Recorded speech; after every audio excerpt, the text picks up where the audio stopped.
शुरुआत अहम खबर के साथ। बॉलीवुड ड्रग्स कनेक्शन केस में एनसीबी ने चार्जशीट दाखिल कर दी है। चार्जशीट में एजेंसी ने 33 अफराद को मुलजिम बनाया है। इनमें रिया चक्रवर्ती, शोविक चक्रवर्ती, सैमुअल मिरांडा, जैद बासित परिहार, सूर्यदीप मल्होत्रा, किजान इब्राहिम और गौरव आर्या के नाम शामिल हैं। दीपिका पादुकोण, सारा अली खान और श्रद्धा कपूर के बयान भी चार्जशीट में शामिल किए गए हैं।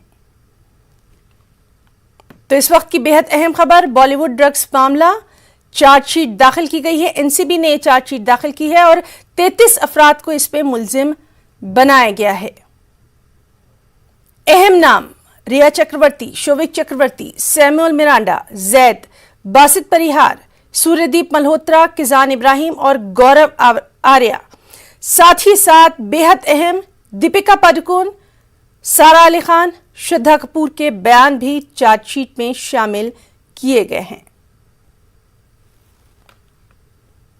तो बेहद अहम खबर इस वक्त की, एनसीबी ने चार्जशीट दाखिल की है और जिस तरह से लगातार हम देख रहे हैं कि ये केस शुरू से ही सुर्खियों में रहा है और अब इंतजार किया जा रहा था कि एनसीबी जो चार्जशीट दाखिल करेगी उसमें किन लोगों के नाम शामिल किए जाएंगे। लगातार सुबह से इस अहम खबर पर हमारी नज़र बनी हुई है और जिस तरह से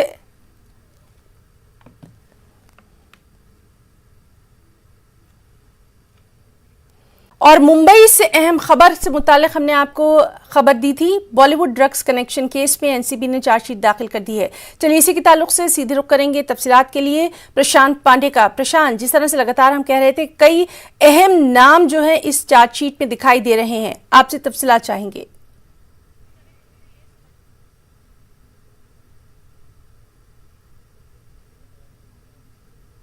चार्जशीट जो है आज दाखिल की गई है, जिसमें रिया चक्रवर्ती, शोभिक चक्रवर्ती और दीपेश सावंत समेत सैमुअल मिरांडा जो खुद जो है सुशांत सिंह राजपूत के सारे करीबी लोग थे, इनके खिलाफ चार्जशीट दाखिल हो चुकी है।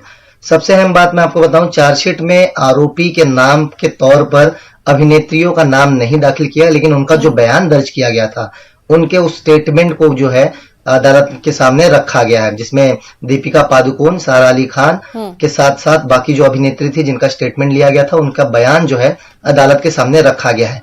33 लोगों के खिलाफ जो है आरोप पत्र दाखिल किया गया है और जिस तरह से मैंने कहा कि आने वाले दिनों में अगर पूछताछ की प्रक्रिया अगर शुरू होती है, जांच में कुछ नए खुलासे होते हैं तो इनके ऊपर गिरफ्तारी का तलवार एक बार फिर से लटक सकता है, क्योंकि ये जमानत पर अभी बाहर है। जिसके बाद एनसीबी ने कहा था कि इनकी रिमांड की कोई इनकी जरूरत नहीं है, जिसके बाद इन्हें जमानत दी गई थी। यानी कुल मिलाकर देखा जाए तो 12,000 पन्नों की चार्जशीट है। कुछ एविडेंसेस जो है टेक्निकली तौर पर इलेक्ट्रॉनिक एविडेंसेस जो है जमा किए गए हैं, उसे जो है एनालाइज किया जाएगा और जांच पड़ताल का जो दायरा है, देखिए इस मामले में एनसीबी ने 2 केस दर्ज किया था, एक 15/20, एक 16/20। 16/20 यानी सुशांत सिंह राजपूत से जुड़ा हुआ ये मामला था, जिसे आगे बढ़ाते हुए अब तक 33 लोगों की गिरफ्तारियां हुई थी और 33 लोगों के खिलाफ ये चार्जशीट दाखिल की गई है। अब देखना होगा कि आने वाले दिनों में अगर जांच का दायरा बढ़ाया जाता है, क्योंकि 5 आरोपी अभी भी इसमें फरार दिखाए जा रहे हैं और 75 से ज्यादा, जिस तरह मैंने कहा कि विटनेसेस जो है 75 के ऊपर हैं, तो उनके बयान, उसके बाद जो 5 आरोपी फरार है, अगर उनकी गिरफ्तारी होती है, वो किसी नाम का खुलासा करते हैं, कोई नए एविडेंसेस देते हैं, तो इसमें आने वाले दिनों में कुछ लोगों की गिरफ्तारियां फिर से। प्रशांत, ये तो रही नामों की बात और जिस तरह से लगातार हम देख रहे हैं कि ये केस बहुत सुर्खियों में रहा था, बीच में कई बार जो भी जांच एजेंसियां हैं उन पर इल्जाम लगता रहा है कि वो कहीं ना कहीं लापरवाही कर रही हैं, लेकिन अब जब ये नाम सामने आए हैं, एनसीबी पूरी तैयारी के साथ दिखाई दे रही है। क्या कुछ आपका तज्जिया? जी बिल्कुल, देखिए एनसीबी ने अपना जो जांच का दायरा कभी उन्होंने कम नहीं किया, ना ही कहीं रोका। शुरुआती दौर में कई लोग थे, जब फिल्म इंडस्ट्री से जुड़े लोगों का नाम आ रहा था तो ये बताया जा रहा था कि 50 ग्राम 10 ग्राम गांजा जो है वो पकड़ के एनसीबी जो है अपना नाम कमा रही है, लेकिन एनसीबी ने अपनी जांच को कहीं रोका नहीं और यही वजह है कि चार्जशीट ये फाइल करना एक टेक्निकली प्रक्रिया है और जिसमें आरोपी के तौर पर अगर 33 लोगों का नाम दिया गया है तो अदालत के सामने वो सारे एविडेंसेस भी दिए गए हैं कि जिनका नाम दर्ज किया गया उनके पास से क्या क्वांटिटी में कब कब कौन सी चीजें मिली है।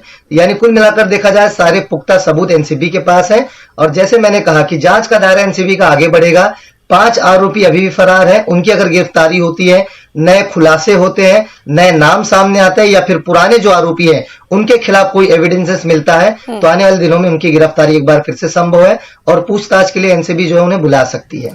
प्रशांत पांडे, बहुत बहुत आपका शुक्रिया अदा करना चाहेंगे इस बेहद अहम तफसीली जानकारी के लिए।